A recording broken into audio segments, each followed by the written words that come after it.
Welcome back to another episode of Unpacking Rally with me, your host, Willem Avenant, and Decoding Dakar, where we talk all things navigation. In today's episode, we're going to talk about how to get back on course when you are lost, or as I would like to call it, when you have made a navigational error. I never really say that I am lost. We've had a lot of requests for this, so we're going to kind of look at some case studies today, and we have a really good example of some recent writing we've done so that we can show you exactly what we are talking about.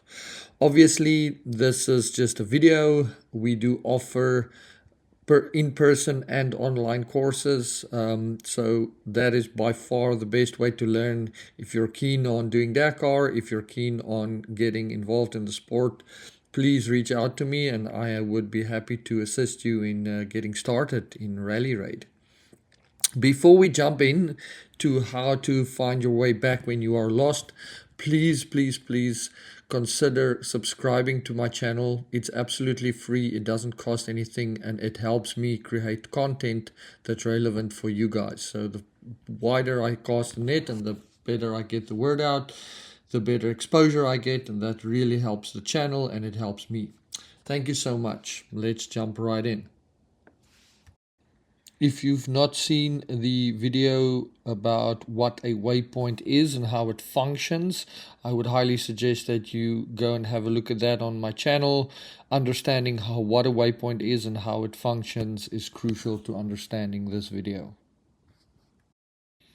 For reference here, once a waypoint opens, you will get an arrow that will point you to the center of the waypoint, and that arrow will disappear when the waypoint is validated. So here we are looking at a real life example of actual training riding that happened. The red line is the roadbook, the yellow line is the track followed, and the numbers are the corresponding tulip numbers. The tulip number is the number of the note in the roadbook. So looking at it, at tulip number 2, you are going to quit or exit the track or the road that you're on, and you're going to go into the dunes at HP, which is off-piste, and you're going to be following a cap heading of 16 degrees calculated, which means you're supposed to go in as straight of a line as possible at note number 2. Now here it's clear to see that the driver is veering quite far to the right. But what is his saving grace here is that is a really big open radius for tulip number 3. So that waypoint would open up, and as you can see clearly, as the waypoint opened up, it pulled him into the center of the waypoint. So that arrow came up and it pulled him into the center of the waypoint where he should be going, where he would have then validated the waypoint and his data as far as his ODO would have reset. However, now looking to tulip number 4, that is a 2.4 kilometer ride that you have to do at cap heading 113, and the open radius for that is only 400 meters, so it's much smaller.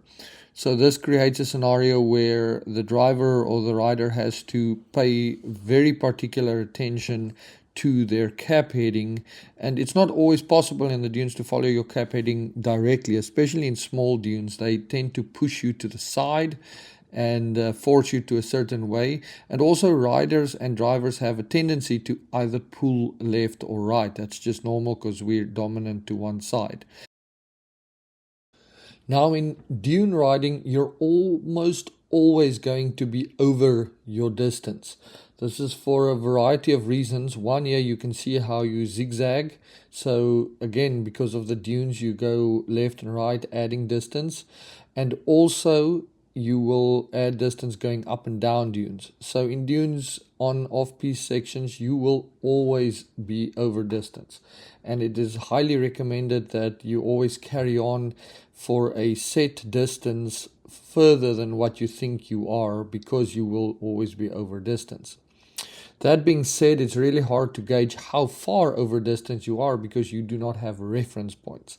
Therefore, a good rule of thumb is to decide by yourself if you're a biker or in conjunction with your driver, if you're a navigator, on standard how far you will go when you get to the distance of a waypoint, how much farther you will proceed before you start wondering if you are actually on track. The key obviously is to not be alarmed when you get to your distance and your waypoint has not opened up. In this case, this is exactly what happened, and this is a great example.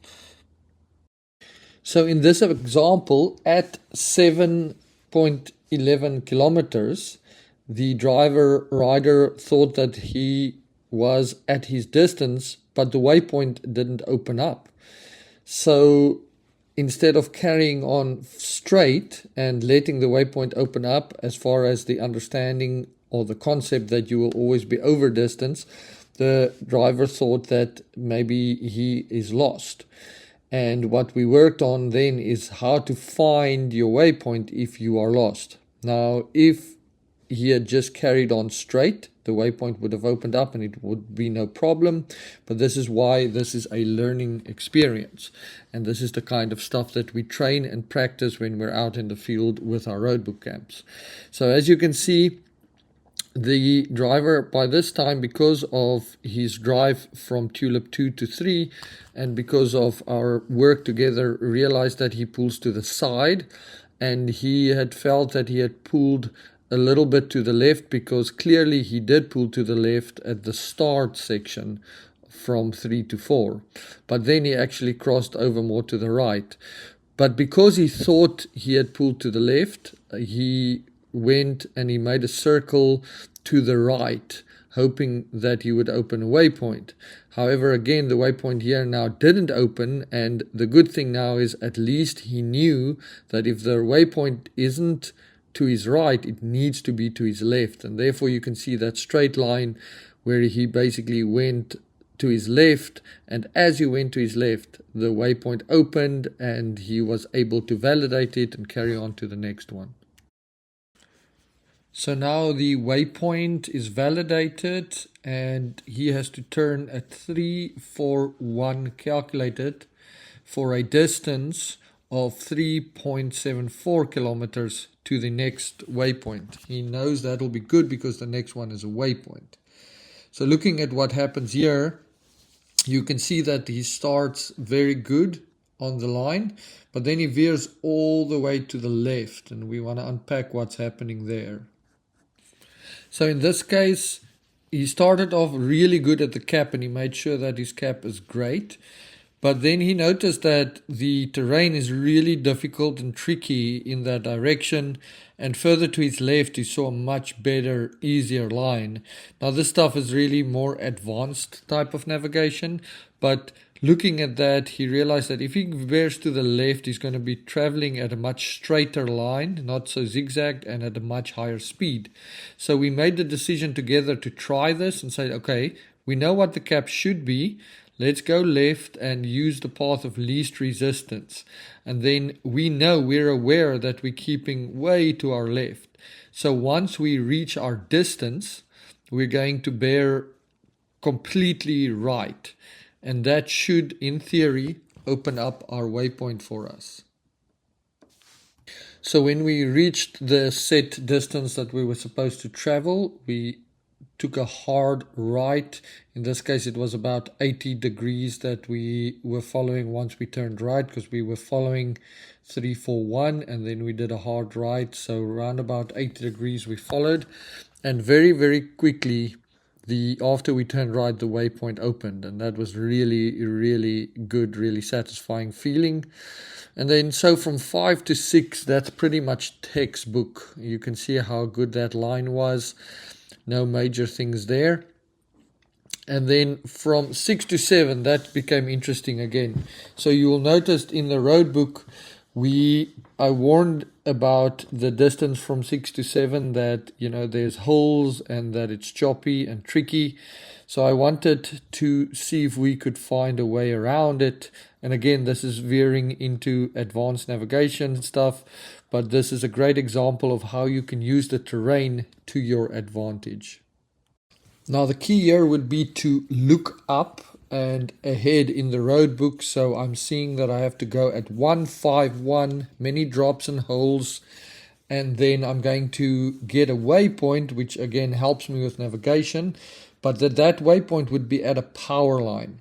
So the giveaway for me here is that once I've established my cap heading, I can just look for a power line and find the path of least resistance, which is exactly what we did here, which is why you can see that we didn't follow close to the cap at all. We visually confirmed our cap, we looked up and we saw far in the distance, we saw power lines, which meant that the waypoint needed to be along that power line somewhere. The key here to understand would be that we would need to know, once we hit the power line and the waypoint doesn't open, if we are to the left or to the right of the waypoint, in order to know which side to turn to go and collect the waypoint. In this case, we were lucky enough that the waypoint opened up as we approached the power line, which was a good validation for our navigation. But should you have come to the power line and the waypoint didn't open, as a navigator, you should have known whether you were too far to the left or to the right. This next section from Tulip 7 to Tulip 8 is a 4.7k run at heading 227. It was really nice and fast. It also warns us, double caution, that there are poles and camps around and that there are many tracks. Not that the tracks would be a double caution, but it just gave us reason to be careful and stick to our cap. In this case, it was another textbook part where we stuck straight line, very, very well done, to Tulip 8, which was a waypoint. So that pretty much concludes this video and example. If you have any specific questions, please feel free to let me know. If you want to book a training session with us, please let me know. We do online training and we do in-person training. We have several training camps coming up.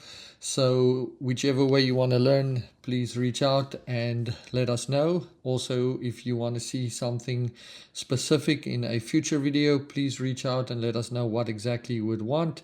We are here to create value for you so that you can become a better navigator. Thank you so much for watching. I really appreciate your time. Please remember to like and subscribe, and I look forward to seeing you at one of our training camps.